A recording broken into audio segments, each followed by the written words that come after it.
rahmetullahi ve berekatuhu. Hocam hayırlı geceleriniz olsun. Allah razı olsun. Cuma geceniz sizlerin de mübarek olsun. Tüm katılımcıların. Allah razı olsun. Ben Seyyid Ahmet Çevik. İnşallah moderatörlüğünü yapacağım. Allah razı olsun. Allah razı olsun hocam. Hocam isterseniz programımıza yani sohbetimize başlamadan önce kısaca kendimizi tanıtabiliriz. Tabii ki. Tanıtımla da başlayabiliriz. İsmim Yusuf Bal. Aslen Samsunluyum.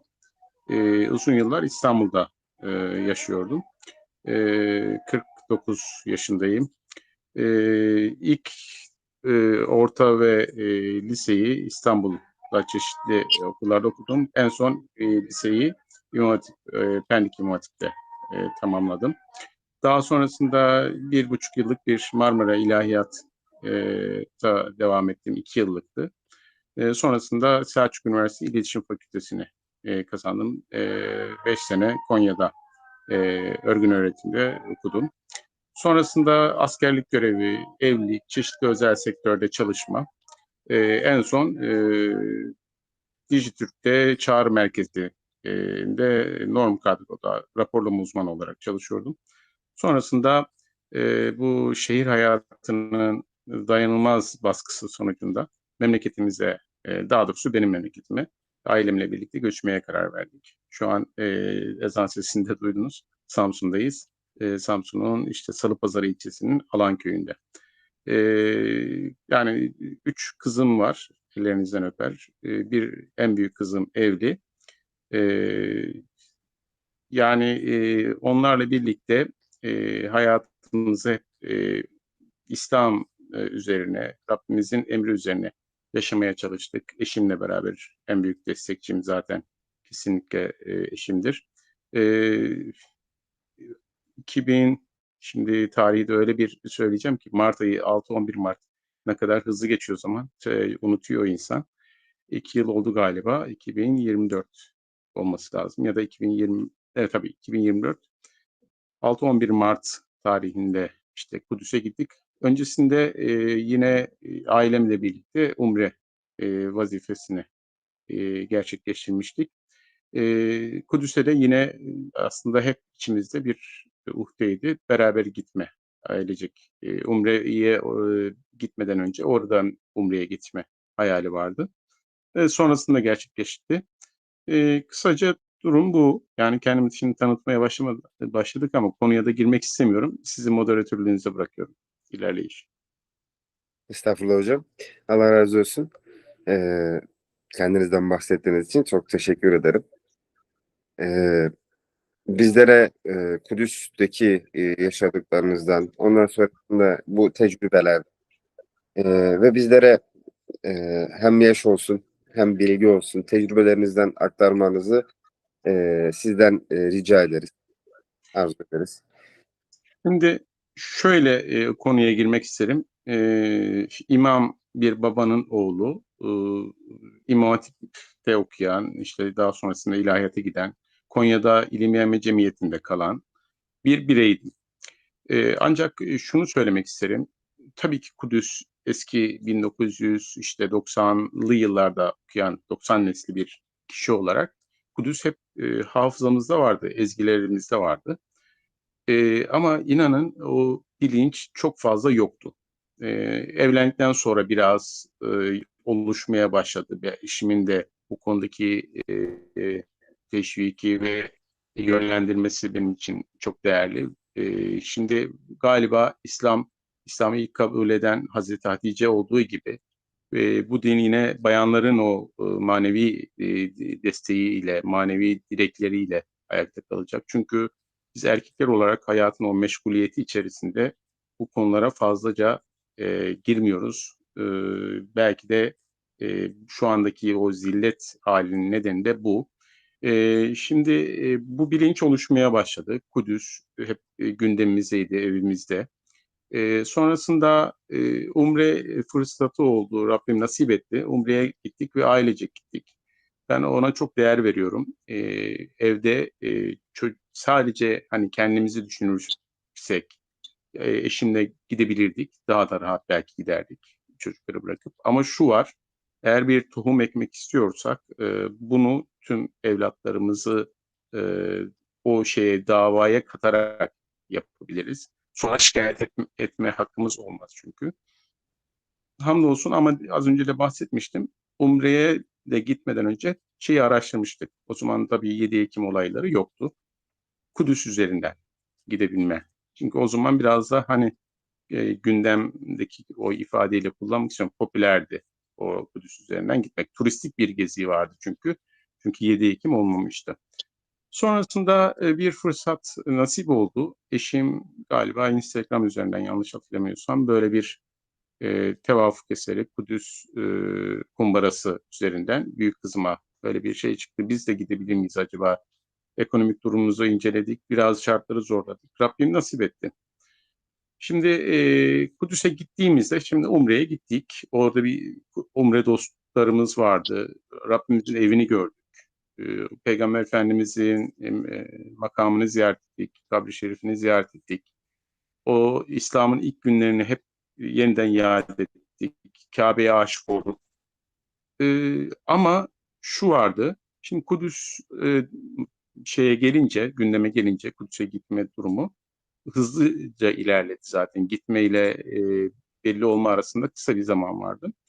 Ben ben kendi yapım kaynaklı bir şeyi eğer yapacaksam veya bir yere gideceksem muhakkak bir ön okuma yaparım ki herkese de tavsiye ediyorum. Şu anlamda en azından gideceğimiz yer, yapacağımız işle ilgili donanımlı gitmek gerekiyor. Farkındalık yaratıyor. Eğer ben o okumaları yapmamış olsaydım belki de oradaki yaşadığım hissiyat biraz eksik kalacaktı. Sonra yapmış olsaydım. Öncesinde yaptım. Taha Kılıç olsun, birçok podcast dinleme, kitap okuma, Kudüs'le ilgili yabancıların, oryantalistlerin yazdığı, Amerikalı 2 gazetecinin yazdığı her anlamda bir okuma yaptım. Ve bunu bizi dinleyenler arasında eğer Kudüs'e gitmeyen ve gitmeye niyetli olan kardeşlerimiz varsa onlara tavsiye ediyorum. Sebebi de şu, biz aslında biraz unutkan bir toplumuz, Türk toplumu olarak. Çok değil, 1910'lu yıllarda, 18'lerde kaybedilmiş bir coğrafyadan bahsediyoruz ve bizim ilk kıblemizden bahsediyoruz.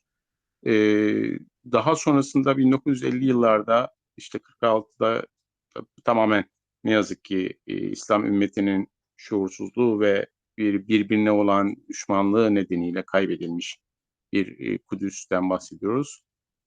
Şimdi buraya nasıl gelindi? Şimdi o okumaları yaptım ve öyle gittim.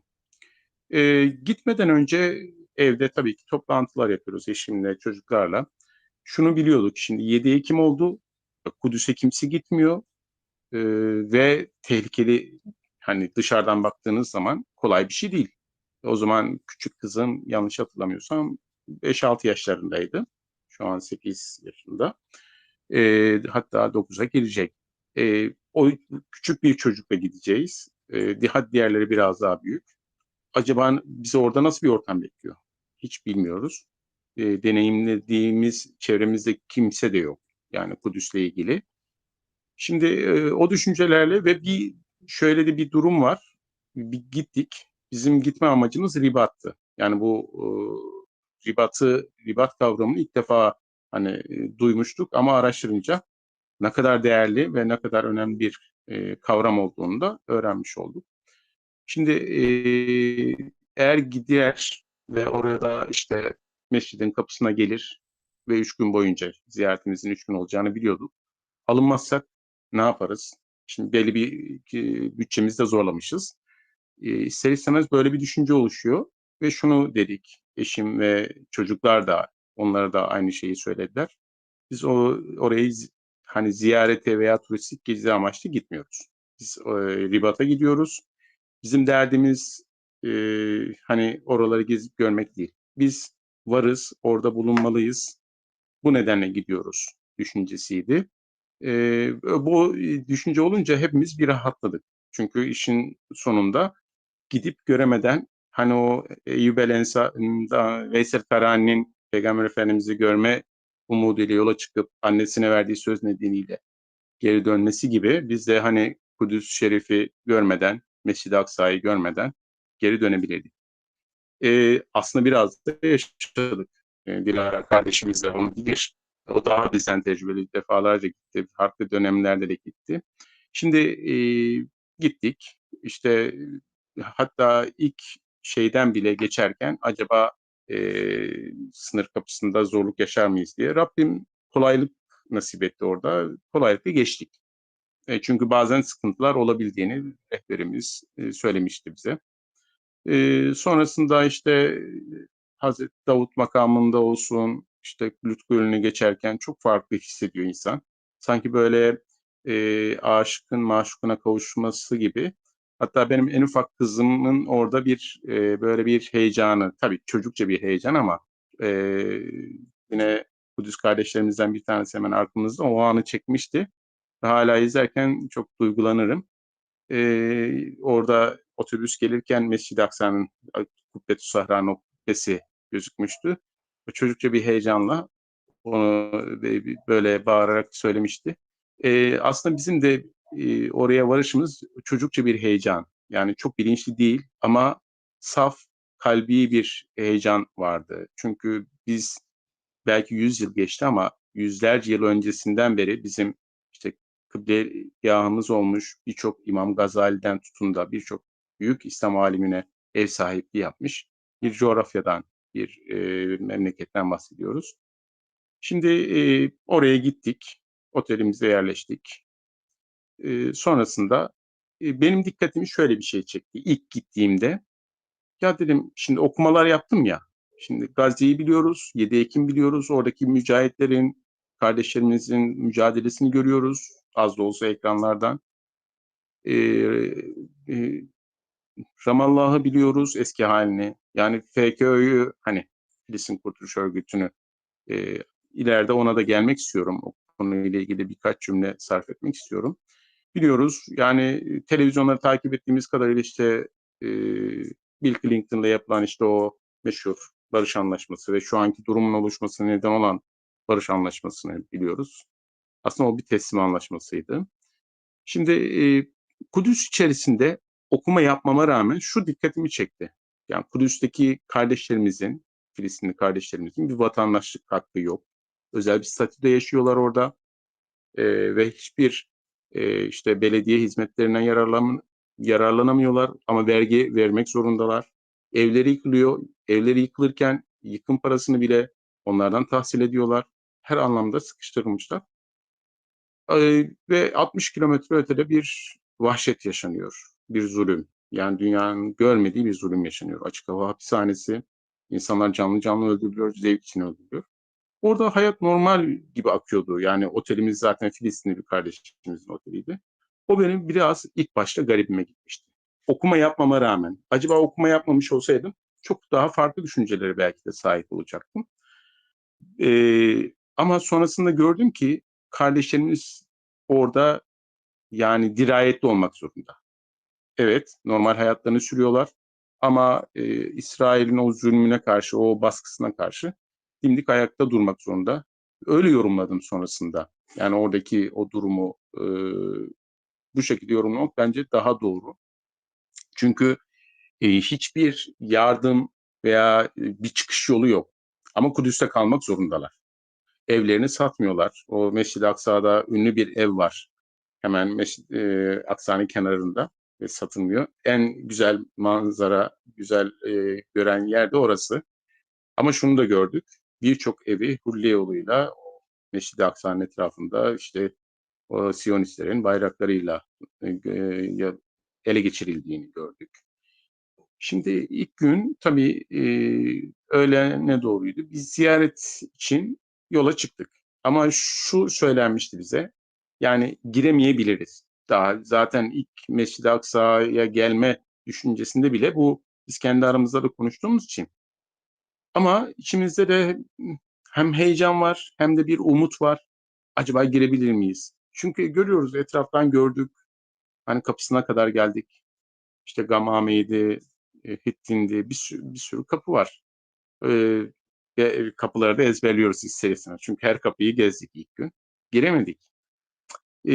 O girememe düşüncesi bizde ya tamam biliyoruz giremeyeceğimiz durumda da belki de 3 günde giremeyip geri dönme ihtimalimiz de konuşmuştuk. Ama yine de çok üzülendik. Yani hepimiz çocuklar olsun, eşim olsun, diğer Kudüs kardeşlerimiz olsun o yüzdeki o ifadeyi hissedebiliyorsunuz. Bizim olan bir şöyle düşünün. Evimizden işte burada bir evimiz var. İşte İstanbul'a gitmişiz. Sonra evimize dönüyoruz, giremiyoruz. Yani ev bizim. Çünkü uzun yıllardır bu evde oturuyoruz ama başka bir kişi gelmiş, başka bir aile gelmiş ve bizi sokmuyor. Her yerini biliyoruz, her karışını biliyoruz. Her karışı bizim için çok değerli. Sahabeler, tabiin, işte Osmanlı, Eyyubiler, Emeviler, her İslam devletinin orada bir mührü var. Şimdi öyle olunca e, yani o ilk günkü moral bozukluğu ister istemez acabaları da getirdi kafamıza. Ama Rabbimize sığındık yani orada. Ondan dolayı umudumuz devam etti. Sonrasında sabah namazı işte o gün orada Selahaddin Eyyubi'nin bir camisi vardı ve bir inzivaya çekildiği yer. Orada namaz kılmıştık. Yine Allah'a şükür Mescid-i Aksa'nın ezanını duyuyorduk. İkinci gün sabah namazında tekrar e, ya nasip deyip kapıları denedik. E, Şeye geçmeden önce şunu da belirtmem gerekir. Şimdi ziyaretten sonra, Kudüs ziyaretimizden sonra insanlara şunu anlatmakta zorlandık. Şimdi oradaki o psikoloji yani kendi psikolojimizden ziyade kapıda işte askerlerin davranışı, küçümseyişi, e, hatta dalga geçişi, belki kendi dillerinde hakaret ve küfür bile edilişi insanın canını çok acıtıyor. Çok aciz, güçsüz hissediyorsunuz. Belki de insan psikolojisi anlamında en zor durum bu. Çünkü bizi çok uyardılar. Yani tahrik de edecekler, sizi zorlayacaklar da. Aman biz oraya ribat için gittik ve bunu gerçekleştirirken bu bizden sonraki ribat için geleceklerin durumuna da zarar vermeyelim. Sakinliğimizi koruyalım, biz bu ribatı gerçekleştirelim. Öyle olunca bu düşünce de var. İki yani taraftan sıkışmıştık. Şimdi hem psikolojik olarak zorlanıyoruz, karşı taraf sıkıntı yaşatıyor bize. Hem de giremiyoruz. Zaten onun da getirdiği bir birikmişlik var. Sinir katsayımız yükseliyor. Ee, Sonrasında sabah namazı Mehmet hocamız var, Mehmet Esmer hocamız. Ee, Bir şekilde eşimle ben gruplara ayrıldık. Kalabalık halinde olursak giremeyiz diye belirtmişti. Gruplara ayrıldık. Rehberimiz farklı kişiler. Sabah namazı tekrar ya nasip dedik denedik. Eşimi baktık ki yine giremiyoruz. Birkaç kapı gezdik. Eşimi orada Filistinli kardeşlerimiz, ablalarımız vardı. Onlara kattı. Eşim girdi. Ben çocuklarla kaldım tabii. Geri döndük. Otelde sabah namazını eda ettik. Sonra Zeynep kardeşim var. Benim kızları aldı. Biz bir daha deneyeceğiz. Ya nasip dediler. Onlar gittiler. Böyle de bir güven var ama. Yani şimdi yabancı bir memlekete gitmişiz. Sıkıntılı bir memleket. Ama işte Rabbimize aslında bazı şeyleri e, bıraktığımız zaman çok kolay oluyor. Onlar da girmişler sonradan tabii öğreniyoruz. Ben en ufak kızımla kaldım 5-6 yaşında. Ama bakıyorum, şimdi düşünüyorum. Yani o yaştaki bir çocuk ne kadar dirayetliymiş ki hani hiç korku tabii ki içinde yaşıyor ama hani bunu çok fazla belli etmedi. Sonrasında ben de kızımı aldım. Kapıları geziyoruz. Şimdi iç surlarda bir kapıya gittik. Sakallı bir asker. Hmm, Onların uzun sakalları. Neydi o radikal olanlarından. İşte girmek istedik. No no dedi İngilizce. O zaman en azından bir fotoğraf çekeyim dedim. Fotoğraf işaretle. Ona izin verdi. Yani orada bir yumuşadı. Sonra fotoğrafını çektim. Çekiyor gibi. Tam da iyi çıkmadı. Yani Kubbetü Sahra'yı görüyordu. Sonrasında Başka kapıya gittik. Rabbim nasip etti. Girdik.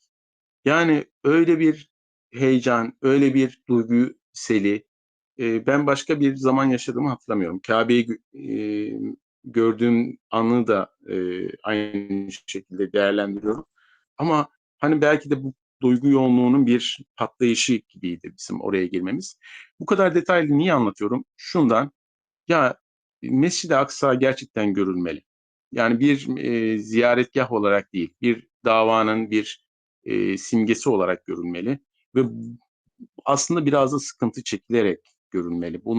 Bu sıkıntı çekilmeden, çünkü belki de bu davanın işte o Gazze'deki kardeşlerimizin yaşadığı gibi, yani ufacık bir psikolojik sıkıntı. Biz maddi sıkıntı çekmedik. Fiziksel şiddete maruz kalmadık. Duygusal şiddete maruz kaldık. Ufacık da bir sıkıntı bize o davayı daha böyle canlı belki de yaşamamızı sağladı. 3 gün boyunca. İçeri girdiğimizdeki o heyecan, işte kızımın işte hala bir videosu durur. Arada bakarız. İşte ona ben gitmeden önce İsra ayetini özellikle ezberletmiştim. Ki orada okusun, onun farkına varsın. Yani biz niçin gidiyoruzu en azından bir içselleştirsin. Orada o Kubbetü Sahra'nın, Mescid-i Aksa'nın içinde okumuştu. Onlar hep kayıtlı. Çünkü ileride bazı kayıtlar önemli. Yani çocuklarına belki de ilerideki durumu bilemiyoruz. İzletecek. Belki de onların da şuurlanmasına vesile olacak. Babamlar, dedemler, annemler buralara gitmişler şeklinde. Sonrasında içeri girdik. Bütün Kudüs kardeşlerimiz hep bir arada. İşte simit alanlar, ekmek alanlar, paylaşımlar. Ve hiç çıkmak istemedik. Yani imkan olsa herhalde 3 gün boyunca orada yatardık. Tabii dua, Kur'an, ilahiler, oradaki kardeşlerimizle şeyler. Daha sonrasında Rabbim hep nasip etti. 2. gün, 3. gün rahat girebildik. Mesele girmek de değildi zaten. Oradaki kardeşlerimizin yanında olmaktı ve şunu gördük.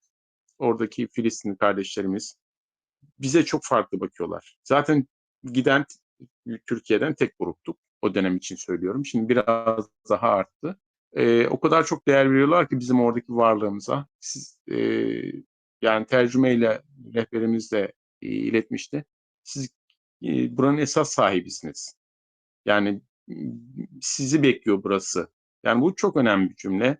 Yani aslında farkında olsak, bu cümlenin anlamını, gerçek anlamını idrak edebilmiş olsak çok değerli bir cümle. Evet, biz oranın gerçek sahibiyiz. Çünkü oranın mihmandarlığını yapmışız, ribatını yapmışız, beklemişiz, oranın hizmetini görmüşüz.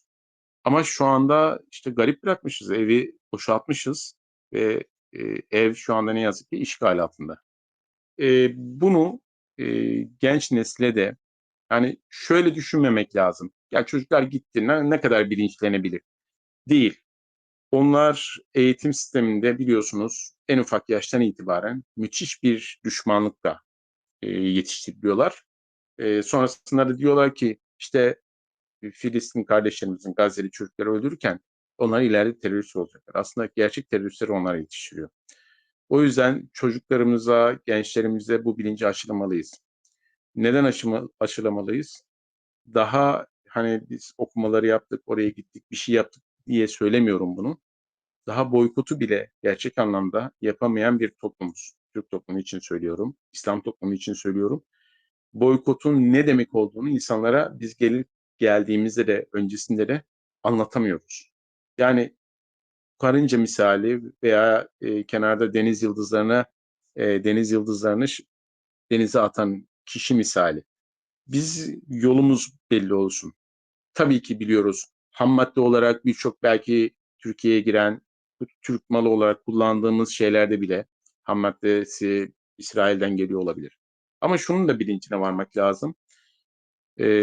Bazen hani sapla samanı da karıştırıyoruz. Şimdi Filistin'de özellikle Ramallah'ta, Batı Şeria'da onlar mecburen İsrail vatandaşı. Gazze'de öyle aynı şekilde. Kudüs'ü az önce söylediğim gibi onlara ayrı bir statü tanımışlar. Şimdi oraya bir şey gönderebilmek için, yani onlar yurt dışından bir şey ithal edebilmek için İsrail üzerinden. Yani İsrail o konuda e, para anlamında biliyorsunuz dünyada çok farklı bir millettir ve o sayede varlıklarını sürdürebilmişlerdir. Ta Hollanda işte sömürgeliklerinden Orta Avrupa'da veya Rusya'da hep parayla ilgilenmişlerdir. En azından tüccar olup kendilerini işte imparatorları veya başka yöneticileri bağlayarak ayakta kalmışlardır. Eskiden de öyleydiler zaten. Mısır'da da köleydiler ama orada da bu şekilde ayakta kalıyorlardı. Sonrasında şunu da yine okumalarda şunu da görmüştüm. Gazze'de, yani savaş ortamında Gazze'ye yiyecek veya bazı işte ham maddeleri parayla, ama çok yüksek meblağlarla yine Yahudilerin soktuğunu okumuştum. Ve bu çok garibime gitmişti. Yani kendi ayağına sıkılacağını bile bile bunları yapan bir millet. Yani o konuda da dikkatli olmak lazım. Filistinlilerin hani davasına da veya oradaki insanlara da zarar verecek boykot yaparken şeyden de kaçınmak lazım ama öncelikle İslam ümmetinin bu Filistin konusunda birlik olması lazım. İslam Konferansı belki de kaç defa toplantı yaptı 7 Ekim'den sonra. Hiçbir doğru düzgün karar alınamadı. İşte şimdi Sumut e, da bir şeyler yapılmaya çalışılıyor. Ama hani oradaki kardeşlerimiz alıkonuluyor. Mavi Marmara'da hani o bir belki de ilk kıvılcımdı olduğu gibi. Ama bunu hani böyle belli periyotlarla şu anki yaptığınız dijital ribat çok önemli bir düşünce ve eylem. Şimdi unutuyoruz hayatın kendi meşguliyeti içerisinde ve burada başta çuvaldızı kendime batırmak istiyorum. Kudüs'e giden bir kişi olarak işte şu an belki de o ilk can gittiğimiz andaki işte o sonrasındaki bir ay veya bir yıl yavaş yavaş böyle sönümleniyor. Sönümlenmemesi gerekiyor. Gazze unutuluyor. Gazze'deki durum sanki normalleşmiş gibi davranılıyor. Bir barış anlaşması falan olmadı. Veya olsa bile onu bile kendi lehlerine çevirmek için kullanıyorlar. Yani burada yapılmak istenen orayı e, o geberen bir kim vardı? Ariel Sharon döneminde işte 2004 dönemlerde orayı normalde işgal etmişlerdi. O sahil bandını işte çok azınlık bir Yahudi'ye bırakıp diğer tarafları da yine açık hava hapishanesine dönüştürmüşlerdi. Yapmak istedikleri yine o. O dönem başaramadılar e, ve kaçmak zorunda kaldılar. Bu sefer tamamen hapis haline getirdiler. E, Bu sefer Amerika'yı da yanlarına alarak hani böyle sanki Hawaii tarzı bir işte onların eğlence kumarhane merkezi gibi yapmak istiyorlar. Ve bunları kardeşlerimizin kanı kemikleri üzerine yapmak istiyorlar. Yani bu acı tablo e, Müslüman ülkelerin de buna ses çıkarmaya cesaret edememesi. Başta Türkiye olmak üzere. Şimdi bu tür davalarda şuna dikkat etmek lazım. Az önce deminden beri Müslüman ülkeler cümlesini belki defalarca kullandım. Aslında Müslüman ülkelerden bağımsız bu tür hareketler hep ülkelerden bağımsız sivil inisiyatifte oluşturulmuştur. Çünkü halk gücü çok daha farklı ilerler. E, Realiteden bağımsız düşünce yapısıyla ilerler ve insanların duygularıyla ilerler. Devlet ne yazık ki duyguyla yönetilmiyor. Tamam ama bazen de o duyguyu işte oluşturmak gerekiyor yoksa çözüm oluşmuyor. Yani 100 yıldır çözülemeyen bir mesele. Nasıl oluşturulmuyor? Mesela 1960'lı yıllarda işte ünlü Mescid-i Aksa yakıldığında işte radikal fanatik bir Yahudi o dönemki Golda Meir e, başbakan, İsrail başbakanı, kadın başbakanı, tek kadın başbakanı. E, Gece uyuyamadım, sabah eyvah bütün İslam ülkeleri yine bize saldıracak düşüncesi vardı diyor. Ama sabah hiçbir şey olmuyor. İşte e, eğer yani şöyle düşünün, biz oraya gittiğimizde yer altında hep kazı yapıyorlar biliyorsunuz. Mescid-i Aksa'nın altını koyup işte doğal bir şekilde çökmesini sağlayıp ondan sonra kutsal tapınak, üçüncü tapınak dönemini başlatmak istiyorlar. Onun gelişini falan görmüştük. Şimdi diyelim ki oraya bir bomba düştü ve bunu da işte İran attı diyelim veya işte Filistinler attı diyecekler. Ama korkum şu, hiçbir tepki gösteremeyeceğiz belki de. O yani bilinci oluşturmak, insanların buraya dikkatini çekmek için Sumut gibi sizin yapmış olduğunuz gibi bu tür faaliyetlerin hep olması gerekiyor ve canlı kalması gerekiyor. Yürüyüşlerde İstanbul'dayken daha aktiftik, katılıyorduk buna. Biraz şimdi belki uzaklaştık. Yani Samsun'un bir dağ köyünde ister istemez yaşıyoruz. Ama gönlümüz hep şeyde. Bu dijital mecraların avantajı da bu. Evet, bir dağ köyünde şu konuşmayı şu anda yapabiliyoruz. İlla ki hani yollarda olmak değil, gönüllerde ve sözlerde olmak. Bazen hani elimizde silah buz etme de yapabiliyor olmamız lazım. Ve bu buzu bir sonraki noktaya, fiili noktaya da taşıyabiliyor olmamız lazım. Ya şimdi ben birçok daldan dala atlayabiliyorum. Bu tür şeylerde moderatörün de aslında yapması gereken beni susturmak, belli noktalara açabilmek için. Biraz bağımsız oldu. Yani önceden hazırlanmış sorular olmadığı için ben kısaca dedim ama uzun açıklama ve yönlendirme oldu. Önceden hazırlanmış sorular olmadığından mütevellit. Ben de konuşmanız hep birbiriyle bağlantılı olduğu için çok sözü kesmek istemedim. Aslında şöyle bir sorumuz var. Genelde hani konuşmacılarımıza, hocalarımıza şunu sorarız. Hocam Kudüs'e gidip geldiniz. Rabbim nasip eyledi. İnşallah tekrar nasip eyledi. İnşallah. Kudüs ve sonrası. Yani Kudüs'ten önce ve sonra. Yani kendinizde, ailenizde veyahut da yakın çevrenizde.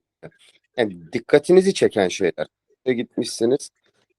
Kudüs'teki dikkatinizi çeken şeylerden şu anda inşallah arkadaşlarımıza de faydası olmuştur.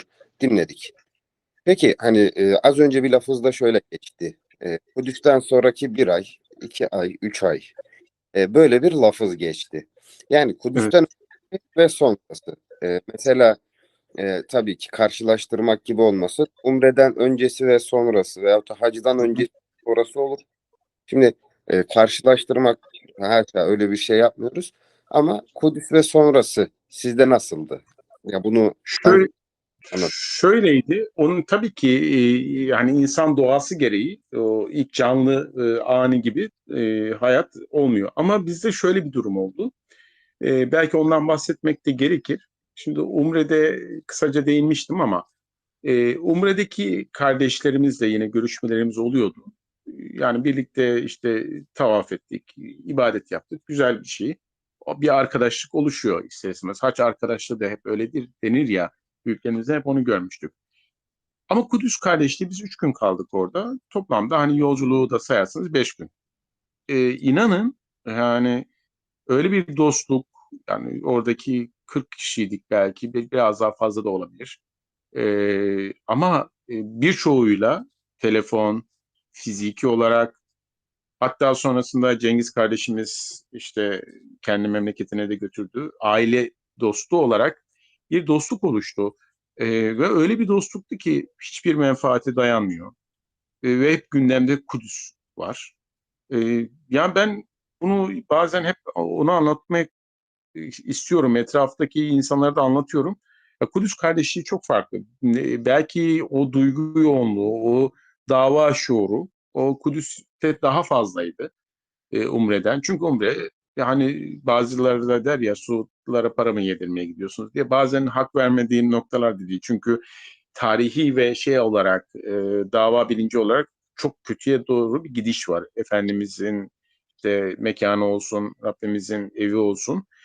Ama Kudüs'te hala o belki de 600 yıllık şey saklı. Yani o sanki böyle fanus içerisinde korunmuş gibi.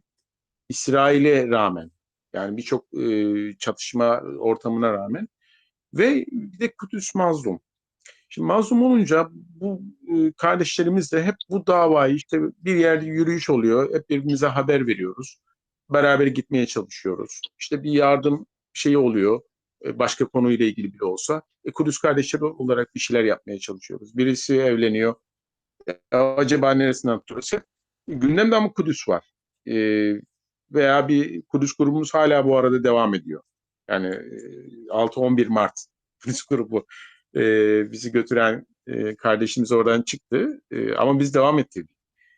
Belki de hani bir ziyaret, bir arkadaşlık, bir dostluk ve bir dava kardeşliği diyebiliriz ona. O devam etti ve birçok hayra da vesile oldu. Yani düşünüyorum, yani hiç Bitlis, Ahlat'ta bir kardeşim, işte Çorum'da okuyor, Cengiz kardeşim. Yani Belki memleketine niye gidelim? Bir de hani şey anlamında söylemiyorum bunu. Doğu'ya ben gitmiştim, eşim hiç gitmemişti. Yani insanların içinde kafasında böyle bir şey var. Bende yoktu da hani olabilir mi? Ama gidince şunu da gördük. Hani Kudüs kardeşliği başka bir kardeşliğe de vesile oldu. Yani o zincirin halkaları tamamlandı. Cengiz kardeşimiz hatta bizim eniştemiz yapmış oldu. Sadece Kudüs kardeşliği üzerinde belki böyle bir birliktelik olabilirdi. Dava birinci olabilirdi. Ve inanın hala da devam ediyor. İşte Dilara kardeşim mesela aklına ben geliyorum. Neden? Çünkü o Kudüs kardeşliğinden, oradaki konuşmalarımızdan, paylaşımlarımızdan. Ee, O yüzden öncesinde ve sonrasından nasıl oldu derseniz bizde bir bilinç oluştu. Yani Kudüs bilinci. Öncesinde bizim gençliğimizde vardı. Evet, ezgilerimizde vardı. Ömer Karaoğlu dinliyorduk. İşte başka grup gençleri falan. Kudüs o dönemde de vardı. Ama hani o dönemde de mazlumdu. Bilmiyorum hatırlar mısınız? Belki yaşınız yetmeyebilir. TRT'de bir işte intifadadan önce belki de birinci intifadaya neden olan olay. İki tane asker bir Filistinli kardeşimizi böyle bir dağa şey yapıyor, çıkartıyor. Gizli güya götürüyorlar. Gazeteci de o sırada bir çekim yapıyor uzaktan. Kollarını taşla böyle kırıyorlar. Taşla vurarak kırıyorlar. Çok internette bulunabilir YouTube'da. Kardeşlerimiz araştırsınlar. O mesela hafızamda hala çok canlıdır o an. Yani bu kadar gözü dönmüş bir toplumdan bahsediyoruz ve hiçbir değişimi yok. Tam tersine sonra daha acımasız, daha vahşi bir hale geliyor. Bunlar nasıl durdurulabilir? Onların uyguladığı yöntemlerle değil. Okuyarak, bilinçlenerek. Şimdi dünyanın en fazla mühendisi Filistin'de, Gazze'de. Niye diye sorgulamak lazım. Mesela bir de şunu yeri gelmişken nasıl böyle bir bilince sahip oluyorlar Filistinli kardeşlerimiz? Özelinde bence Gazze'li kardeşlerimiz. Filistin'de durum hani hepsine mal edemiyoruz ne yazık ki. Çünkü orada da bir karışık politik ve sosyolojik durum var. Okumalarımda şuna denk gelmiştim. Ya Gazze ne oldu da böyle bir ilham mı geldi? Böyle bir direniş gösteriyor. Çünkü Gazze aslında e, mekansal ayrılıktan var. Mekansal ayrılık yani Batı Şeria ile. Ayrıca aslında biraz da Mısır kökenli bir yapılanma var. Bu şeyde de öyleydi. Yani 1914 yıllarda da İngiliz sömürgesi başladığında da öyleydi. Yani o yüzden hani ne yazık ki çok fazla bir araya gelemiyorlar. 1970'li yıllara kadar Gazze'de biraz seküler bir yaşam var. Bize bir tanıdık geliyor aslında bu cümle. 1970'lere kadar ve hala bizlere ne yazık ki seküler bir yaşam var. Sonrasında bir Kur'an hareketi başlıyor. Hafızlık hareketi başlıyor. Şimdi aslında çok güzel bir örnek. Biz Rabbimizin ipine sarılırsak Rabbimiz işte bizim de yolumuzu açıyor. Gazze ondan sonra değişiyor. Gazze ondan sonra Yahya Sinvarları yetiştiriyor. Birçok komutanı işte mücahidi yetiştiriyor. İsmi belki hiç hafızalarda olmayacak. İsmi gizli kalacak ama şehadetleri çok yüce insanları yetiştiriyor. Nasıl? Kur'an'la. Yani Allah'ın yoluna dava edinerek oluyor. Benim bu eşimle de onu okumuştuk. O çok ilginç gelmişti bize. Yani saf bir hafızlık değil ama. Yani onun içeriğini özümseyerek. Yani Rabbimiz burada bize ne demek istedi? Herhalde onlar biraz daha bu kufriyetine vardılar. Ve sadece sağ hafız olmakla kalmadılar. Mühendis oldular. Çok iyi, yani dünyevi ve e, ahiretlerini kurtaracak bilimlerle hep meşgul oldular. Bizim işte burada ilham alacaksak o kardeşlerimizden aslında bunu ilham almamız lazım. Bir dönüşüm nasıl olabilir? Dünyadan, dünyevileşmeden biraz daha uhrevileşmeye doğru bir gidişatın olması gerekir. Yani bunu da sadece sözde değil, yani özde de yapmak gerekiyor. Yani belki de en fazla hafızın olduğu memleketten bahsediyorum, Türkiye'den bahsediyorum. Demek ki sadece hıfzetmekle olmuyor, onu ilmine, yaşamına, aklına ve kalbine nakşetmek gerekiyor. Hocam İnşallah o da olur. bizatihi kendi üzerime aldım şu anda. Hocam zamanımız tabii ki uzun uzadıya daha konuşmak isteriz. Tabii, E, Bir toparlamak gerekirse yani olay örgüsü olarak aldık. Şimdi şöyle söyleyeyim. Geçenki konuşmalarımızdan birisinde hocalarımızdan birisi şöyle bir şey söyledi. Kudüs'e gidip gelmeden önce binlerce kitap okuyabilirsiniz. Veyahut da yüzlerce kitap okuyabilirsiniz. O konu hakkında bir şeyleri dile getirebilirsiniz, izleyebilirsiniz. Yani o materyallerle çalışabilirsiniz. Lakin Kudüs'e gitmek, Kudüs'ü görmek bunların hepsini örter. Yani örter demek yani şöyle örter. Gidip geldikten sonrasında daha fazlasını okuyacak. Daha tabii. fazlasını göreceksiniz. Yani o atmosferi görmek hani ben toparlamak gerekirse tabii ki af buyurun yanlışım da olabilir. Estağfurullah. Ben konuştuklarınızdan dinlediğim kadarıyla söyleyeyim.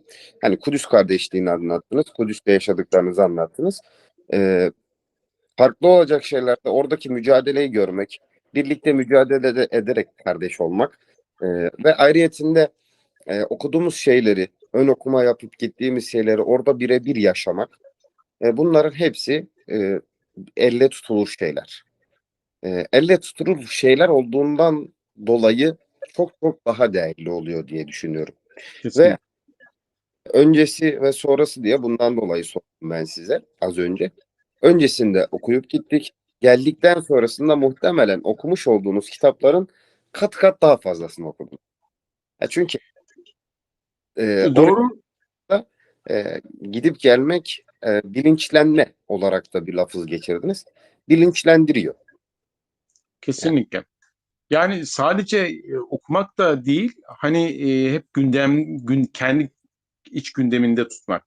Hani her hafta şeyi takip ediyorduk. Burada bir işte eylem var mı, yürüyüş var mı? Çünkü bir tatilimiz var diyelim ki cumartesi pazar. Ama bizim için değerli olan o tatilde işte bir gezi yapmak değil. İşte orada bir yürüyüşe gidip en azından hani ben buradayım. Bu dava için en azından geldim diyebilmek. Keşke evet. imkan olsa da oralara gerçekten hani bir dönem Afganistan'a gidilebildiği gibi, Çeçenistan'a, Bosna Hersek'e gidilebildiği gibi bir dava bilinci olsa, bazen acaba ne oldu 20 yılda, ne değişti hayatımızda? Yani Afgan mücahitlerinin yaptığını, Bosna Hersek'teki kardeşlerimizin yaptığını ve Çeçenistan'da. Yalnız şunu da az önce devletten bağımsız olur demiştim ya, sivil inisiyatifler. Şunu da göz ardı etmemek lazım. Peygamber Efendimizin o ünlü Hudeybiye Anlaşması'nı düşünerek, oradan yola çıkarak söylüyorum bunu. Verdiğim örnekler Afganistan'daki durum. Şimdi mücahitler çok önemli bir savaş verdi ama sonrasında birbirlerine düştüler.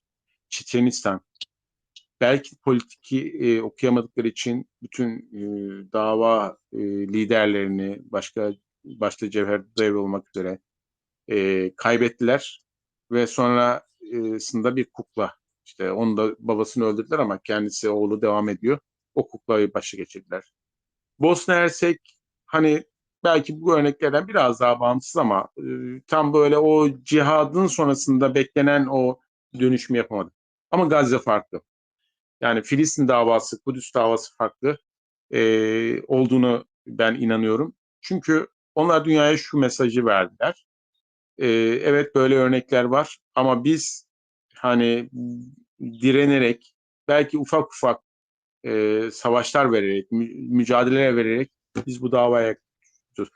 Yani 2 senedir bakıyorum, şehitler vererek, başka bir şehidin yerine başka bir şehit geçerek, hiç o mücadeleden vazgeçmeyerek bir noktaya geldiler. Ve şunu yapmadılar. Hani İsrail'in o teklifi vardı ya, kapıları açalım, gitsinler başka bir adaya, hatta görüşmeler yapıldı. Afrika ülkeleri, işte Mısır'a teklif edildi. Hani yerlerinden, yani ölsek de biz burada öleceğiz. Dava şuurundan vazgeçmediler. O yüzden politika da önemli.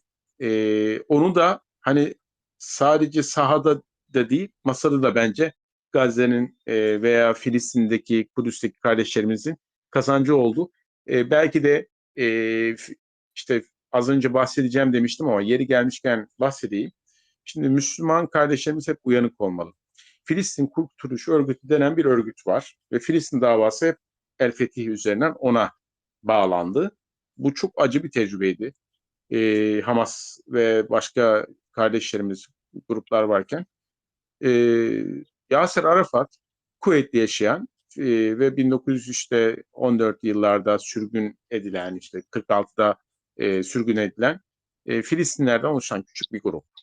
Ve onu böyle şeyle aldılar, direkt davanın başına oturttular. Bir kuklaydı. Zaten seküler bir örgüt. Filistin Kurtuluş Örgütü. Evet, mücadele etti Lübnan'da filan. Bazı destekler oldu. Ama ne yazık ki işte acı tablo, Filistin davasını işte sabote etmek ve şu anki duruma yol açmakta yine onun elinden oldu. Camp David anlaşmasıydı yanlış hatırlamıyorsam. O yüzden Müslümanlar ve biz şunu unutmamalı. Mücadele evet sahada olur, e, savaşlar sahada olur ama masada kazanılır. Şu anki belki çok gündemde değil ama hala işte belki İran gerilimi devreye girdiği için e, şu an kardeşlerimiz aslında kazandı. Yani bence Gazze özelinde Filistin davası ve Kudüs kazandı.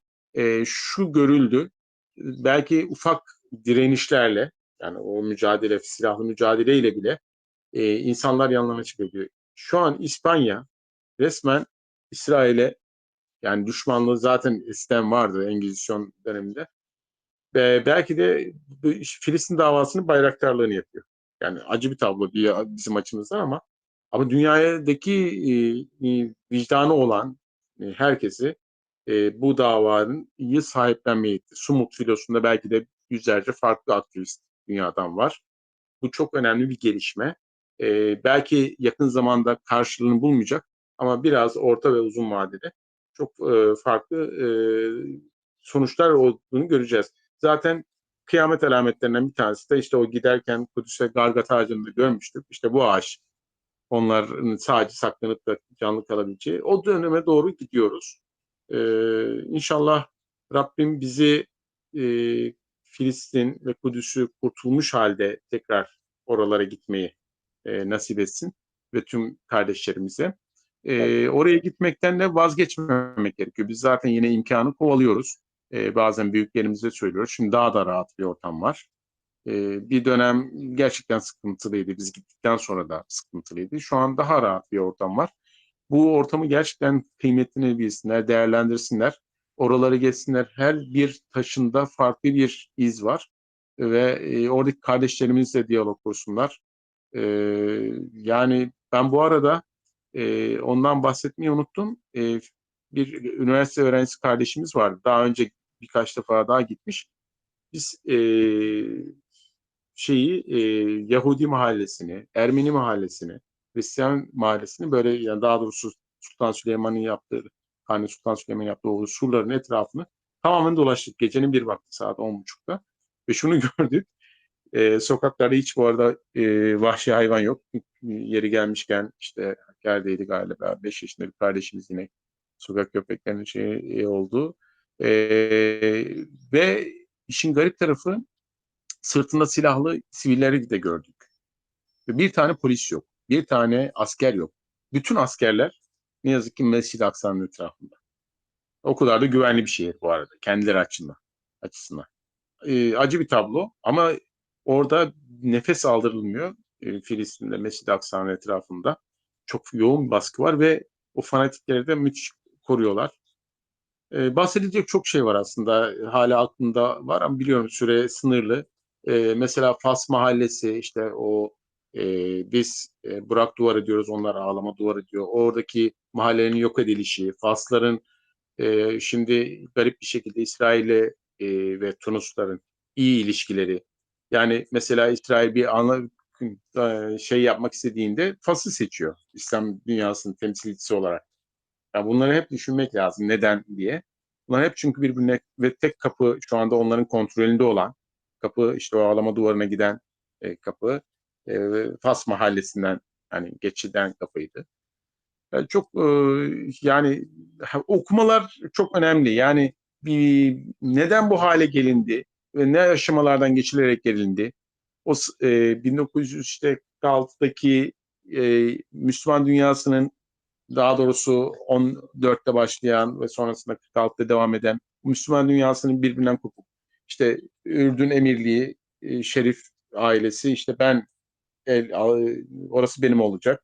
İşte Mısır ayrı yani yüz binlerce oluşturan bir orduyla geliniyor halbuki.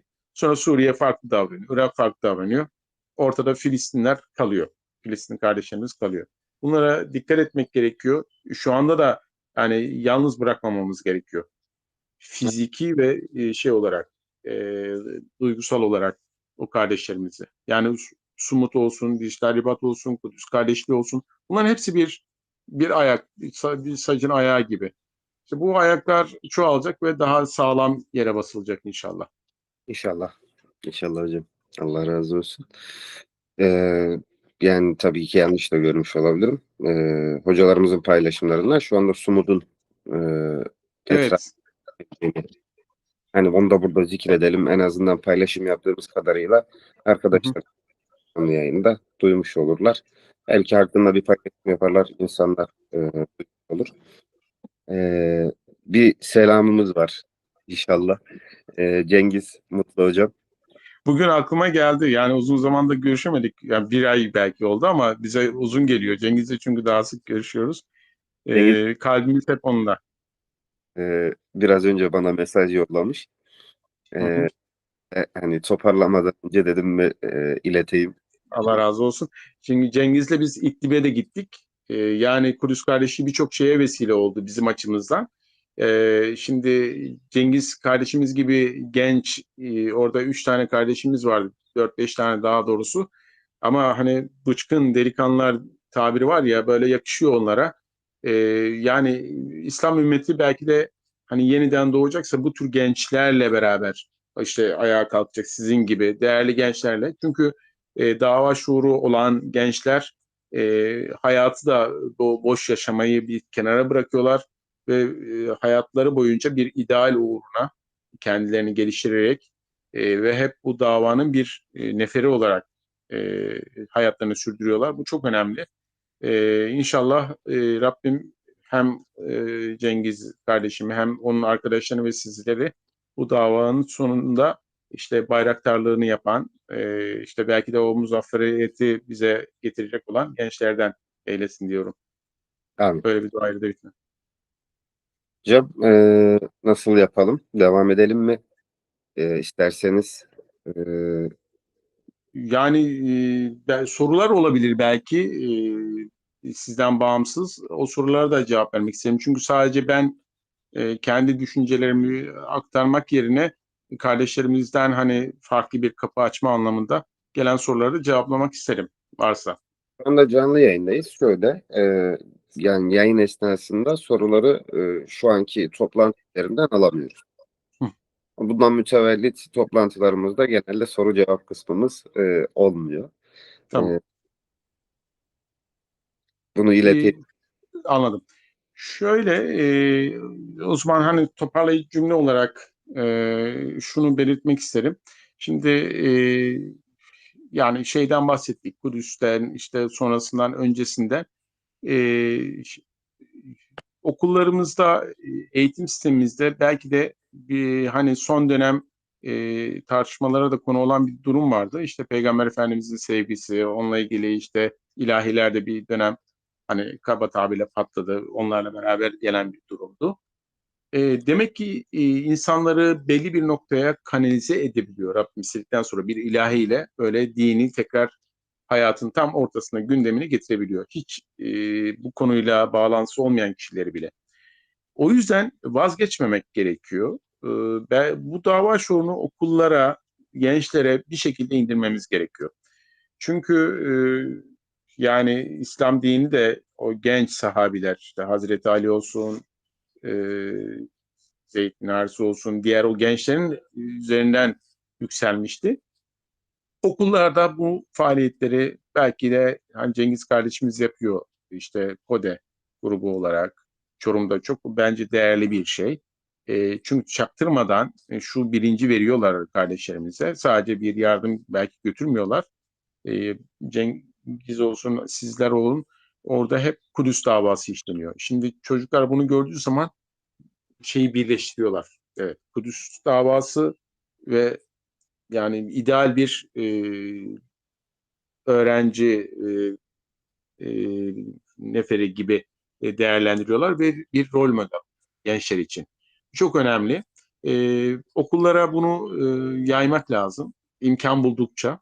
Çünkü vazgeçmemek gerekiyor. Biz sadece hayatın içerisinde bunu kendi içimizde gerçekleştirmeye çalışıyoruz. Ama eğitim dönemindeki çocuklar özellikle ortaokul, lise özelinde söylüyorum. İlkokul belki çok erken olur ama onlar için bile farklı seçenekler var. Çünkü eğitim hiç bitmeyen bir faaliyet. Kudüs'te bu eğitimin içerisinde olmalı diye düşünüyorum. Belki bunun çalışmalarını ya şöyle aslında hani bilinçlenme dedik ya illaki bir savaşa gidip hani şehit olmak çok değerli bir kavram. Ama e, savaşmayıp bu konuda nasıl mücadele verilir? Onu da mesela biz şeye gitmiştik. Üsküdar'da yine bir Kudüs etkinliği vardı. Orada üniversiteden kardeşlerimiz boyama yapıyordu. Boyama yapıyor, işte ücretini alıyor ve bunu Kudüs için işte o yardım faaliyetlerine Gazze'ye göndermek üzere yapıyorlardı. Ee, Bana çok değerli gelmişti o zaman. Yani herkes işte elinden ne geliyorsa yani bir becerisi, fiili olarak yapabildiği şey bu konuda bir şeyler yapmalı diye düşünüyorum. İşte eğitim anlamında o verdiğim örnek de mesela o gençlerimizin şu anki üniversite gençliğinin belki de çok değerli yaptıkları bu tür faaliyetlerle bu davayı sürdürülebilir. Yani sadece bu döneme has işte 7 Ekim işte geldi 10 yıl sürdü. Ondan sonra bitti değil de sürdürülebilir. Bir dönem işte ezgilerle başlamıştı. İşte 1980'li 90'lı yıllarda. E, Sonrasında hani gerçekten bir inkıta oldu. İşte o inkıtanın olmaması için bu davayı hep ayakta tutmak, orası bizim, orada bir gün tekrar dönmeliyiz bilincini aşılamak için ilkokuldan başlayarak tüm gençleri de bu davayı e, bir neferi olmaya aday hale getirebiliyor olmamız lazım. Teşekkürler hocam. Hocam isterseniz bir dua ile bir Tamam. siz okumak ister misiniz? Yani Ya da Yasin suresi biliyorsunuz Kur'an-ı Kerim'in kalbi mesabesinde. Güzel de bir sure. Aslında anlamı da çok önemli ama isterseniz onu ya da bir sayfasını, ilk sayfasını okuyup kardeşlerimize sonrasında da duayı, hatim duasını yapalım. olur hocam. Tamam. Euzu billahi mineşşeytanirracim. Bismillahirrahmanirrahim. ياسين والقرآن الحكيم إنك لمن المرسلين على صراط مستقيم تنزيل العزيز الرحيم لتنذر قوما ما أنذر آباؤهم فهم غافلون لقد حق القول على أكثرهم فهم لا يؤمنون إنا جعلنا في أعناقهم أغلالا فهي إلى الأذقان فهم مقمحون وجعلنا من بين أيديهم سدا ومن خلفهم سدا فأغشيناهم فهم لا يبصرون وسواء عليهم أأنذرتهم أم لم تنذرهم لا يؤمنون إنما تنذر من اتبع الذكر وخشي الرحمن بالغيب فبشره بمغفرة وأجر كريم إنا نحن نحيي الموتى ونكتب ما قدموا وآثارهم وكل شيء أحصيناه في إمام مبين صدق الله العظيم آمين الحمد لله رب العالمين والصلاة والسلام على رسولنا محمد وعلى آله وصحبه أجمعين اللهم ربنا يا ربنا تقبل منا إنك أنت السميع العليم Ya İlahel Alemin, Ya Erhamer Rahimin. Şu anda kapına geldik. Yüce divanına durduk, ellerimizi açtık.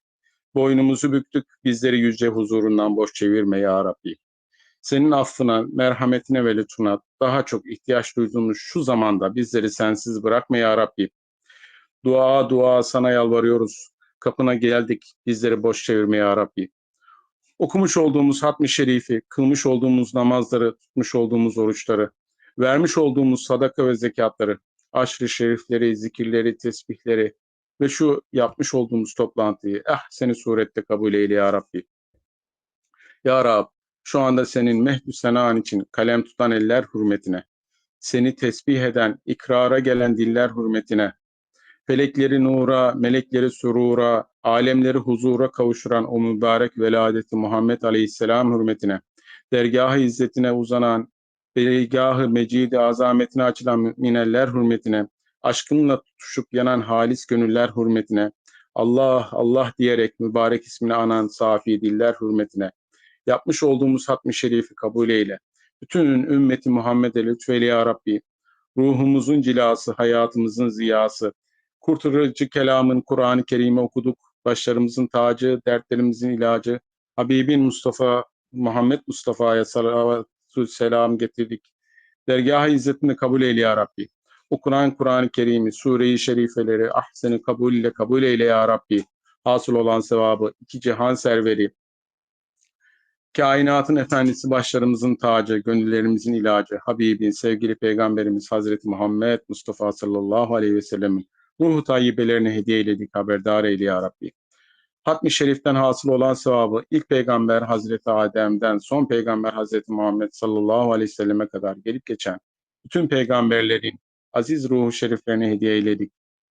Hasıl olan sevabı yine kardeşlerimizin ahirete irtihal etmiş bütün yakınlarının, ana, baba, evladül ayanların ruhlarına hediye eyledik, kabul eyle ya Rabbi.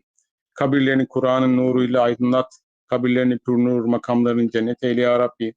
Hasbel beşer içlerinden kabir azabına düçar olan var ise okunan Kur'an-ı Kerim ve sevgili Peygamberimizin hürmetine af mağfiret eyle ya Rabbi.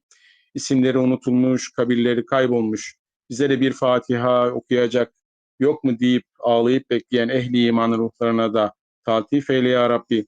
Ya Erhamer Rahimin, hastalara şifa, dertlere deva, borçlulara edalar nasip eyle.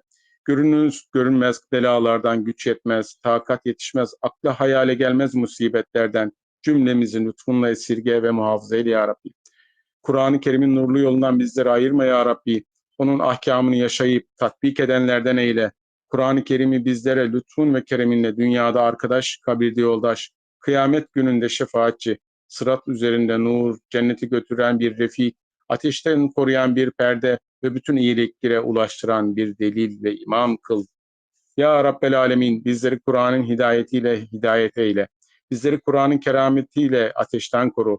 Kur'an'ın lütfuyla derecelerimizi yükselt. En büyük lütuf ve ihsan sahibi Kur'an'ın tilavetiyle günahlarımızı affet. Okurken yaptığımız hataları bağışla. Tam ve mükemmel okunmuş gibi kabul buyur ya Rabbi. Bizi Kur'an'ın zinetiyle zinetlendir. Kur'an'ın keremiyle bize ikram et. Kur'an'ın şerefiyle şereflendir. Kur'an'ın şefaatiyle cennete ulaştır. Kur'an'ın hürmetine bizi bütün dünya belalarından ve ahiretin azabından koru. Ey Rahman ve Rahim bütün ümmeti Muhammed'e merhamet eyle. Ey duaları kabul eden, merhametlerin en merhametlisi. Rabbimiz dualarımızı kabul eyle. Kabul olunmayacak dua ile sana el kaldırmaktan, insanlığa ve İslam'a faydalı olmayan bilgiden, bir Müslümana yakışmayan acizlikten, tembellikten, cimrilikten sana sığınıyoruz. Bizleri muhafaza eyle. Dualarımızın kabulü son nefesimizde nasip olması için buyurun kelime-i şehadet ki eşhedü en la ilahe illallah ve eşhedü enne Muhammeden abduhu ve resulü. Ya Rabbi bu kelime-i mübarekeyi söyleyerek ruh teslim etmeyi cümlemize nasip eyle.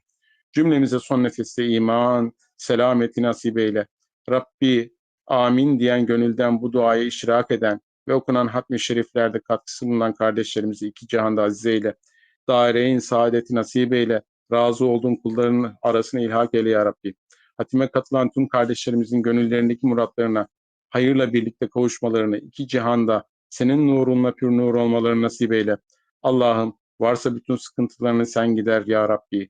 Hatim duasına katılan katılmayan herkesin günahlarını geniş mağfiretini affeyle ya Rabbi.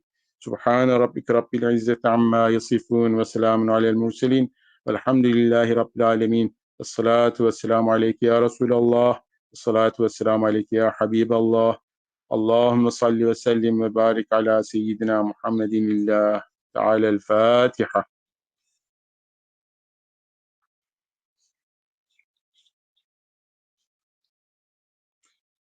Öncelikle ben bu fırsatı bana vermiş olduğunuz için tüm hem moderatör hem organizatör kardeşlerime teşekkür etmek istiyorum.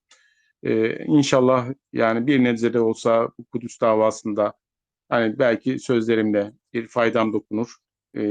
Niyetim buydu buraya katılırken. Ve bundan sonraki yapacağınız faaliyetlerde de Rabbim sizlere kolaylıklar ve başarılar ihsan eylesin. Eğitim gören kardeşlerimize keskin zekalar nasip eylesin. İşi olan kardeşlerimize bereketli ve helal kazançlar nasip eylesin. Geceniz yine Cuma geceniz mübarek olsun. Allah razı olsun. Üstadım, ağzınıza sağlık. Amin. Tecrübelerinizden, bildiklerinizden, sonrasında gördüklerinizden hem yaş olarak hem tecrübe olarak e, bizlere yardımcı oldunuz. İnşallah bizlere ve diğer kardeşlerimize de bir nebze olsun hem hani unutmamak babında, elletmek babında, Batın tam manasıyla e, nasıl anlatayım, dilimde dolanıyor, kusura bakmayın. E, Estağfurullah. Hepimize inşallah faydalı olmuştur diyeyim. Sizlere çok teşekkür ediyorum. Bizlere vakit ayırdınız. Ben E, teşekkür ediyorum. Allah razı olsun Allah cümlenizden. yavaştan bitirebiliriz hocam. Tekrar dediğim gibi Rabbim bizi Kudüs yoldaşı eylesin. Kudüs yoldaşlarıyla tekrar oranın bağımsız bir şekilde olduğu günlerde de gitmeyi nasip eylesin. Amin. Rabbim bu dualarımızı üzerine kabul eylesin diyelim mübarek gecede, mübarek saatte. Amin. Amin hocam. Hayırlı Allah geceler razı olsun. Hayırlı geceleriniz olsun inşallah. inşallah. Görüşürüz. Alın sağlık.